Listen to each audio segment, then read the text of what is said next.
میں ہوں خوشنود علی خان اور میں سمجھتا ہوں پاکستان میں الیکشن اس وقت تک نہیں ہو سکتے جب تک عمران خان کے بارے میں خاص فیصلہ نہیں ہو جاتا۔ توقع کی جا رہی ہے کہ آج کی صورتحال بالکل وہی ہے جو بھٹو اور ضیاء الحق کے درمیان تھی۔ وہ کیا تھی وہ میں نہیں کہہ سکتا، لیکن آپ اندازہ لگائیں کہ وہ کیا ہوگی جس کے بعد بھٹو کو پھانسی دے دی گئی۔ اب آ جاتی ہے استحکام پاکستان پارٹی۔ میری رائے میں جب الیکشن ہوں گے تو استحکام پارٹی بہت سے لوگوں کی ہار کا باعث بنے گی، لیکن خود اس کی بھی کوئی بڑی جیت نہیں ہوگی۔ یعنی خود وہ ایک بڑی پارٹی کے طور پر نہیں ابھرے گی اور انتخابات میں جنوبی پنجاب کی حد تک چند سیٹیں اسے ملیں گی، لیکن دوسری طرف شہباز شریف کا ساتھ اگر پیپلز پارٹی چھوڑ گئی تو بھی چھوٹے چھوٹے گروپ ان کے ساتھ لگا کے انہیں پرائم منسٹر بنا دیا جائے گا، پاکستان کا پرائم منسٹر۔ اب یہ بات بھی آپ کے ذہن میں ہوگی کہ مولانا فضل الرحمان کا کیا ہوگا۔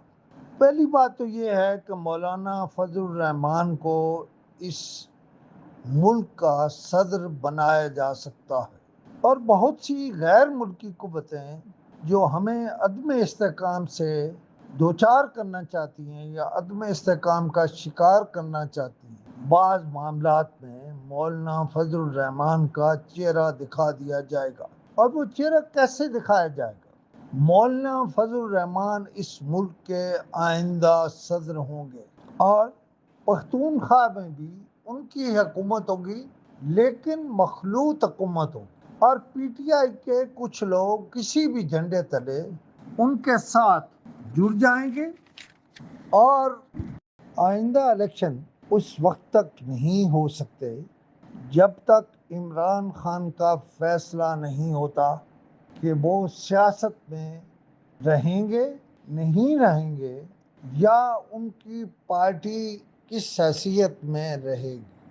ابھی میں کوئی بہت اس کو الیبوریٹ نہیں کر رہا اور کئی باتیں نہیں کہہ رہا، لیکن یہ بالکل وہی صورتحال ہے جو بھٹو اور ضیاء الحق کی تھی۔ لیکن یہاں بھی پیپلز پارٹی ایک بار پھر بہت سی غلطیاں کر رہی ہیں۔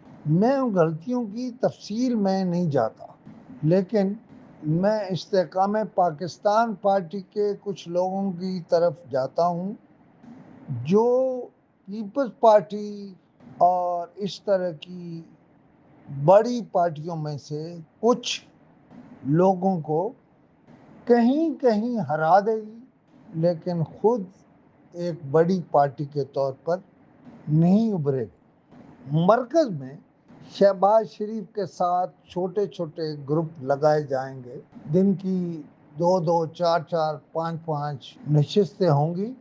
البتہ مولانا فضل الرحمان ان کے بہت بڑے اتحادی ہیں، اور مولانا فضل الرحمان کو لیں تو وہ مولانا اس ملک کے عارف علوی صاحب کا ٹینور پورا ہونے کے بعد اس ملک کے صدر بنے، صدر پاکستان۔ اور اس کے علاوہ پیپلز پارٹی سندھ میں مخلوط حکومت بنائے گی، لیکن بہت مجبوری کی حکومت۔ ان کے ہاتھ میں اب پہلے کی طرح مضبوط حکومت نہیں ہوگی، اور بلاول بھٹو زرداری کوئی واضح کامیابی حاصل نہیں کر سکے۔ اگر آصف علی زرداری اور بلاول بھٹو زرداری پاکستان مسلم لیگ نون یعنی شہباز شریف کے ساتھ رہیں گے تو پھر وہ بہت اچھی حکومت مرکز میں بنا سکیں گے، لیکن صوبے میں ان کی حکومت مضبوط نہیں ہوگی۔ پنجاب میں پیپلز پارٹی کے بڑے بڑے برج الٹ جائیں گے۔ میری مراد شاید سابق وزرائے اعظم، بہت سے وفاقی وزیر، بہت سے صوبائی وزیر، اور جنوبی پنجاب میں تو استحکام پاکستان پارٹی پیپلز پارٹی کے امیدواروں کو ہرا کر جگہ لے سکے۔ میں نے جان بوجھ کے کچھ سوالات چھوڑے ہیں آپ کے پاس واپس آؤں گا، لیکن کچھ دنوں کے بعد۔